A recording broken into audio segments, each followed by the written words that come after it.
23 जुलाई को लगातार 7वीं बार बजट पेश करेंगी वित्त मंत्री निर्मला सीतारमण। मोदी 3.0 के इस बजट से इस बार मिडिल क्लास को है बड़ी उम्मीद। मिडिल क्लास के इनकम टैक्स में कुछ और छूट मिलने की लगा रखी है उम्मीद। ओल्ड टैक्स रेजिम में आयकर छूट की सीमा को 5 लाख तक करने की मांग। टैक्स छूट 5 लाख तक करने से न केवल टैक्स पेयर्स को राहत मिलेगी बल्कि उनकी बचत और खर्च में भी बढ़ोतरी होगी। बाजार में पैसे की बढ़ेगी लिक्विडिटी।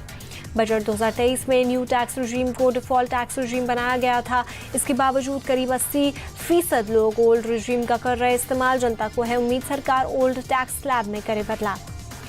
एटीसी के दायरे को 1.5 लाख से बढ़ाकर 3 लाख या उससे भी ऊपर करने की मांग। इससे लोग ज़्यादा से ज़्यादा निवेश कर सकेंगे और अपनी बजट को सुरक्षित कर सकेंगे। अपना घर खरीदने वालों की वित्त मंत्री से गुहार। होम लोन के इंटरेस्ट पर 2 लाख की छूट को बढ़ाकर 3 लाख तक किए जाने की मांग। होम लोन के इंटरेस्ट पर इनकम टैक्स में छूट बढ़ने से ज़्यादा लोग ले सकेंगे लोन। सरकार के इंफ्रास्ट्रक्चर पर बल देने की योजना को मिलेगी नई रफ्तार। स्टैंडर्ड डिडक्शन 50,000 से बढ़ाकर 1 लाख किया जाए। पुरानी टैक्स रेजिम में भी नई की तरह सरचार्ज 37% से घटाकर 25% करने की अपील। आखिरी बार 2019 में स्टैंडर्ड डिडक्शन को 40,000 से 50,000 किया गया था। पिछले 5 साल में महंगाई तो बढ़ती रही लेकिन इसमें नहीं की गई बढ़ोतरी। वित्त मंत्री के इस बजट से आम आदमी को भी हैं काफ़ी उम्मीदें। सिर्फ टैक्स छूट ही नहीं, स्वास्थ्य, शिक्षा, रोजगार और बढ़ती महंगाई पर ध्यान देने की अपील। स्वास्थ्य सेवाओं में सुधार और स्वास्थ्य बीमा को सस्ता करने की उम्मीद। शिक्षा में निवेश बढ़ाया जाए जिससे अच्छी शिक्षा सुलभ और सस्ती मिले। 23 जुलाई को पेश होने वाले बजट में रोजगार के अवसर बढ़ाने की अपील, महंगाई पर काबू पाने और दैनिक जरूरतों की चीज़ों सस्ता करने की मांग। देश के अन्नदाताओं को बजट से काफ़ी उम्मीदें। कर्ज माफी और सस्ती दरों पर कर्ज की सुविधा मुहैया कराने की उम्मीद। वित्त मंत्री से किसानों की अपील, सिंचाई सुविधाओं का हो विस्तार, एमएसपी में बढ़ोतरी और फसल बीमा योजना को प्रभावी बनाने की उम्मीद।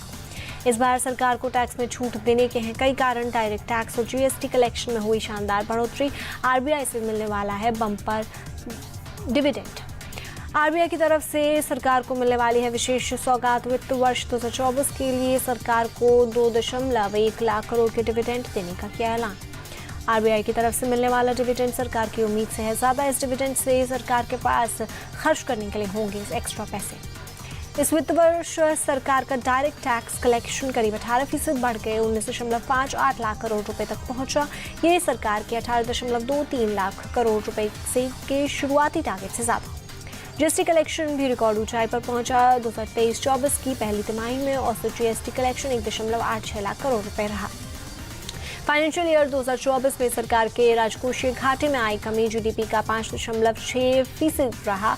अगले साल इसे 5.1% तक करने का है टारगेट।